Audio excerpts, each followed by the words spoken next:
हामीले green chilli र lemon लिइसकेका छौँ। त्यसलाई राम्रो तरिकाले धुँदै अनि धोइसकेपछि अब हामी चपिङतर्फ लाग्यौँ।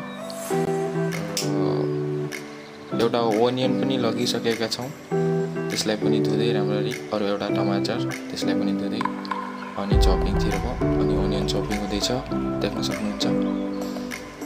त्यसपछि राम्रो त बारीक तरिकाले चपिङ हुँदैछ र साथमा अब ग्रिन चिल्लीलाई चपिङ गर्दै यो हेर्नुहोस् चपिङ पनि भइहाल्यो, ग्रिन चिल्ली पनि हुँदैछ।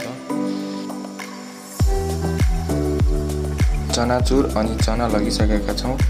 त्यसपछि हल्का ओनियन हाल्यो, त्यसपछि भेल, चना दाल, स्यौ, त्यसपछि हल्का दही अनि पछि हल्का इमलीको चटनी, खट्टा मिठा। पछि त्यसलाई हल्का मिक्स गर्दै अनि हल्का यो रेड पाउडर, हल्का चटपटा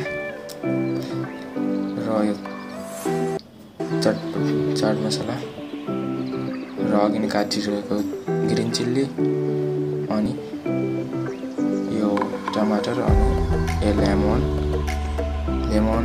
हल्का खट्टा मिठा।